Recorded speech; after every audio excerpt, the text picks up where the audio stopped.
Zohran, it's very serendipitous that you're here today after the news broke last night that Mayor Adams's bribery charges are going poof. He again has federal charges of conspiracy, bribery, solicitations from foreign governments, mostly Turkey. This is, by the way, the Istanbul of podcasts. I want you to know that the Bitchuation room. You good. This is really the Istanbul of podcasts. But Zohran, what is your reaction to the DOJ dismissing these charges against Eric Adams? They can be brought again because they're dismissed without prejudice. This entire letter says that the charges were politically motivated by the Biden administration, who was mad at Eric Adams, and that Eric Adams needs to be free so he can help round up New Yorkers who are undocumented. But tell me your reaction to this, and maybe then what it means for your race. I think it's the conclusion of something that we've been seeing over many months, which is Eric Adams being willing to sell the city out for a pardon. And we have seen month after month that has meant turning his back on immigrant New Yorkers, on trans New Yorkers, turning his back on the laws of New York City, specifically the sanctuary city laws that we have, going so far as to tell city officials, do not criticize Donald Trump or his administration and do not enforce our sanctuary city laws. And that has, led to thousands of students not attending school out of a fear of whether or not they could be picked up by ICE within a New York City public school, something that is against New York City law. But Eric Adams has been willing to sell out almost everyone, it seems, in the pursuit of this pardon. And for him, it's worked. But what we've seen is that for the rest of the city, the question is at what cost? Because he has been willing to sacrifice almost everyone at every turn. And now we have an opportunity on June 24th to say that though Eric Adams may not be going to jail, he shouldn't be going back to City Hall either. So what does this mean for you and your race? I want to talk to you obviously more about the vision that you're presenting for New York, which is desperately needed. But does it what does it mean for you and the rest of the folks who are running in this race? It feels like the hand of the president, the DOJ the thumb is on the scale. Does it galvanize Republican New Yorkers? Does it mean Mayor Adams is going to switch parties? How are you thinking this out in terms of how it's going to play? Honestly, I'd be a fool if I tried to predict what Eric Adams did next, because I think that for him, all options are always on the table. But I think that what this decision by the Trump administration has shown New Yorkers across the 5 boroughs is just how bankrupt our current city leadership is in this moment.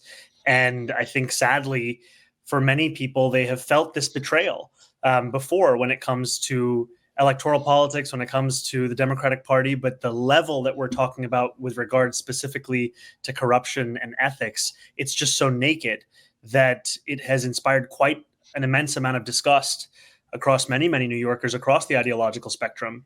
And people are quite hungry for a different style of politics, one that is putting working class New Yorkers at the center of it, as opposed to willing to sacrifice them in the pursuit of personal gain and personal favor. Can I ask a question? So you're a DSA guy, is that right? So this is a two-part question. Member of New York City DSA, endorsed by New York City DSA. Awesome. So my question is what are the sort of, there's Trump obviously playing a role, there's Eric Adams, and then is there going to be some other developer, landlord, Democratic candidate who's running for mayor? And then the second part of the question is, how does the 18th Brumaire of Louis Napoleon shed light on the current politics of New York City?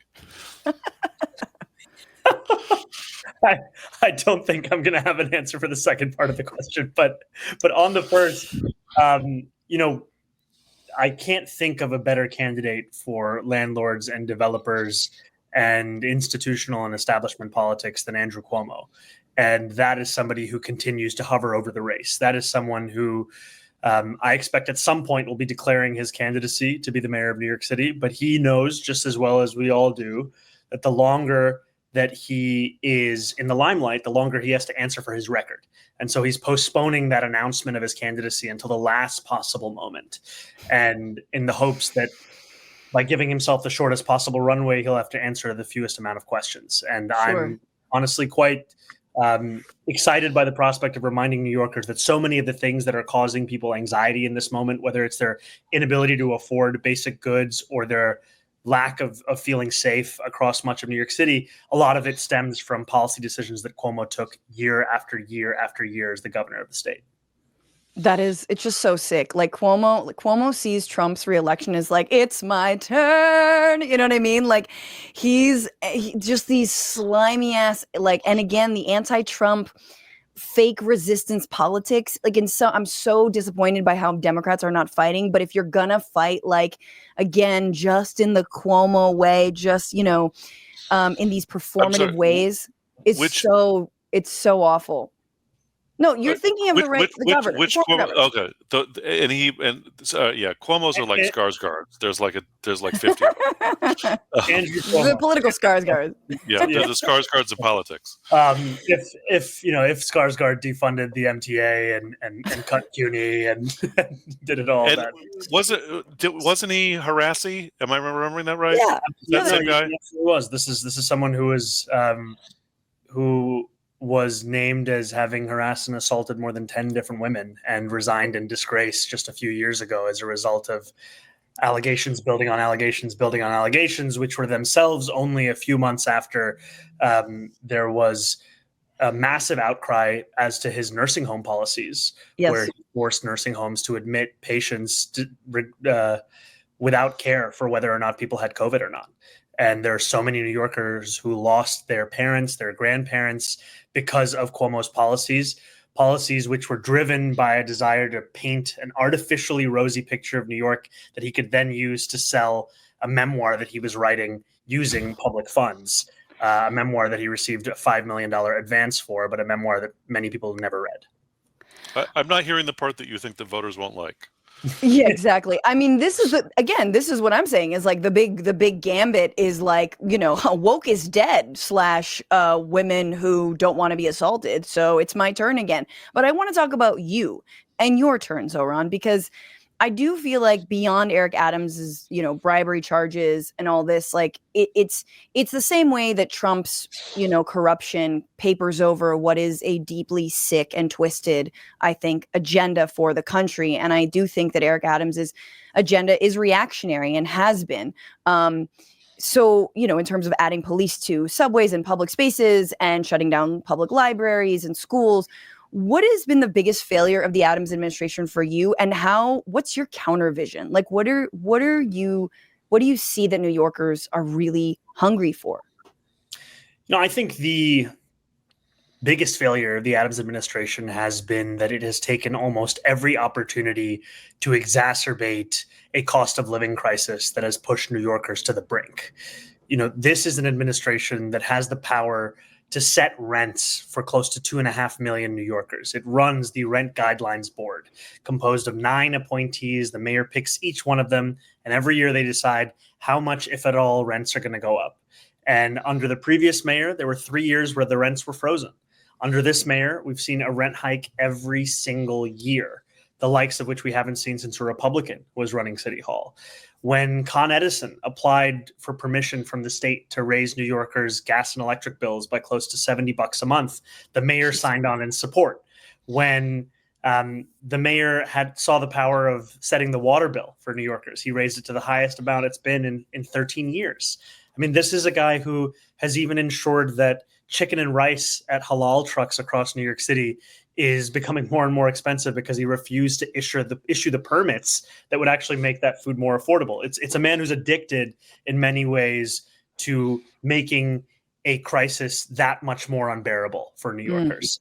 And the way that I see our campaign as being an answer to it is that at its core, we're fighting for a more affordable New York City. At its core, we're saying that for all the dreams that brought people to New York City to call that city their home, they are not able to even spend a minute of the day thinking about that dream because they're worried about whether they can afford their rent, their Con Ed bill, their childcare, their groceries, their MetroCard. And our campaign is built around proposals that can actually get them back to that dream by affording these basic staples of life, by freezing the rent for those 2.5 million New Yorkers, by making the slowest buses in the country fast and free, by delivering universal childcare, and by creating a city-run pilot program of city-owned grocery stores that would guarantee lower prices, showcasing I love that.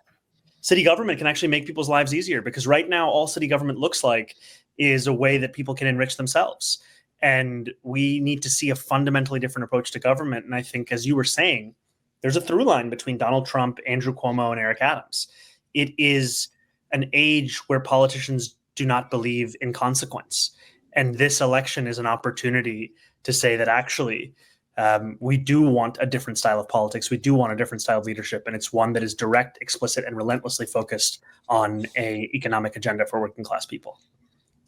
And kind of unique. I mean, like the idea of having like, subsidized or grocery stores that like are working in tandem with one another. I don't know. Speak more about that. That's fascinating to me. Yeah, we've actually seen this in red states in the country, where when there are corporate supermarkets that are uninterested in having a supermarket in a rural area, then there has been a city-run grocery store that has been set up to serve that very population. And Chicago actually conducted a feasibility study about doing this within their city as part of the Brandon Johnson administration. And they found that it was something that they should embark on. And what we see here in New York City is we're already set to give corporate supermarket chains more than $140 million over the next few years in subsidies, just in the hopes that they deliver lower prices. Right. But what we find is that when you give these mega corporations this kind of money, you have no guarantee on the outcomes. And you're not even requiring them to accept SNAP or WIC. And you're really just giving away the farm in the hopes that the food will be more affordable. And what we're saying is we can take profit out of the equation. We can pass on the savings of rent, of property taxes, and guarantee lower prices for eggs, for milk, for bread, which are for many New Yorkers the point of most constant anxiety on a day-to-day basis, because food is not a negotiable. Food is not something anyone should be priced out of. It is essential. And ultimately, that is part of our vision, that anything you need to live a dignified life in New York City, you should have those things. And we understand some of it, but for some reason, we don't apply it to everything that is actually needed. Yeah, I mean, just as a tourist, I mean, I used to live in New York, but as a tourist, like I understand not leaving your house in New York, because you leave your house and you're like, I might as well just like give everyone, like my wallet is like gone. Like just like walk out, like walk 2 blocks. Like I'm out $60. How is this possible? What is happening? And yes, and it is a city that I do love, and everyone should be able to, especially the people who live there, enjoy it without that happening. Obviously, come to my show at Union Hall in Brooklyn on Sunday, March 30th. Yes, only what are you going to charge? $20? $18.50? Like $12. Hell yeah. $12. And if I was mayor, that would be $10. I love it. I will give you $2. Zohran, I mean, I guess I want to ask you, because this economic agenda is really, again, to tie it to the national, cult sort of like moment, something that we didn't see out of like the Kamala Harris campaign, really focusing on basic needs. You're talking about comprehensive free childcare, obviously rent freezes, free buses, which I think is massive, especially in, a lot of places where subways are not accessible or too expensive and blah, blah, blah. But there is also a reactionary streak in New York City, as well as in LA, where I am, in SF, where NATO is, this reactionary streak that Democrats have played into, that crime is on the rise when it's not, unhoused people should be demonized when they shouldn't, and that somehow we should trust one another less and less and less. And we should sort of like look out for our own little fiefdoms and our own little, families. Do you feel like your agenda is one that kind of is like a narrative that cuts through that? Or how do you know what I mean? How do you respond to, I think, some of these reactionary tendencies we're seeing? I think a lot of these reactionary tendencies are ones that are born out of a false sense of precarity. And it's one that has been imposed upon working class people, where you are told that you have a choice between these scraps or these ones. And we've seen under this mayor, he has sought to portray migrants as being the reason that working class New Yorkers who've been here for generations are not receiving the investments that they deserve. When in fact, we're worried about the wrong set of people. In the words of Laverne Cox, we're talking about trans Americans, we're talking about Muslim Americans, we're worried about the wrong 1%. It's a very different group of people that have been profiting from this moment of precarity. And I think what is so exciting about our campaign is that we're making an affirmative case for how we can make life better for working class people. And I think too often all we are posing within electoral politics is a choice between the life that you have and one of change, but that change happens to be actually a life that is worse for most people. But because it represents a break from the moment and the despair that you're living in, it feels as if it's the only alternative you can turn to. And we're trying to show that politics can speak to the urgency of this moment. It can actually return you to what once gave you hope. And it's really just a question of political will in delivering that hope into reality. Maybe New York City has just become a city of sexual subs that want to be dominated. People are just into pain play. Wait, I have one, Nato. We got to wrap soon. I'm sorry. Oh, okay. I had a real question, but go ahead. Okay, what I want to ask about ranked choice voting, which I feel like Nato, you'd have something to say about too. I'll pop off about that. But no, my question is like, what is a progressive insurgent field campaign look like in New York City? Like, you're like I would imagine all of the forces of the real 1% and the people in power are going to be arrayed against you. What does the field campaign look like to break through that? Let me piggyback that and ask also, how does that play into ranked choice voting strategy? Working with other possible progressive candidates for mayor to make sure that Andrew Cuomo nor Eric Adams are their one or two. Yeah, I think I've been very clear through this campaign that I'm interested only in critiquing disgraced New York executives, whether the current mayor, Eric Adams, or the former governor, Andrew Cuomo. There are a number of other people running, but the focus has to be on these two executives because they represent the style of politics we so desperately need to turn a page on. And, to your point, Nato, we are going to run this race by building out a campaign, the likes of which New York City politics has not seen. And what I mean by that is we're going to knock 1 million doors by June 24th.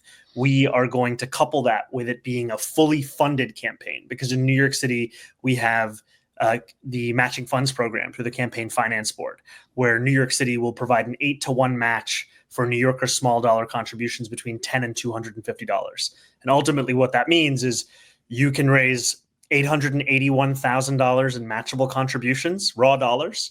The city will give you $7.1 million. So ultimately, when big real estate comes and spends a couple $1 million against our plan for freezing the rent and building 200,000 new affordable homes and taking on bad landlords, we won't face the kind of ratio that the left typically faces in these races, where you're being outspent 5-to-1 or 6-to-1. Because of that matching amount of money, we will be able to keep it within 2 or 3-to-1, and that's a survivable ratio. Yes. And to the point of ranked choice voting, I think as we get closer to the finish line, I've been made very clear to other candidates, I'm interested in running as part of a slate. I'm interested in cross endorsements because there are many members of my coalition that will be voting for the first time. And they might think that our campaign is the only one they should fill out. And I want to let them know that, in fact, they have 5 options and every single one should be filled out. And none of them should have the names Eric Adams or Andrew Cuomo on there. Yes. Well, we know a little bit about that from SF, but and I think misunderstanding that maybe, and there's a lot of things that were at play when Eric Adams was elected, but I'm so excited for your campaign. Everybody go to Zohran for NYC, ZOHRAN for NYC.com. Get involved. If you're in New York and if you're not and you just heard the matching donations, like if you are not there but you want to donate, that sounds pretty dope to me. And thank you so much for coming on and taking the time. I've already committed $2 in matching contributions, so it only I'm kicks putting in you over the top. Yeah. Oh, it kicks in at 10, Nato. Yeah. Oh, sorry. I will give you. I'll give the other $11. Yeah. Dusty. Thanks so much. What's going on, Frantifa? If you haven't already, subscribe to this channel right now. Hit that button. And also, you can become a patron and support the show every single week. Get access to bonus episodes and exclusive merchandise. Patreon.com/Bitchuation Room. Do it.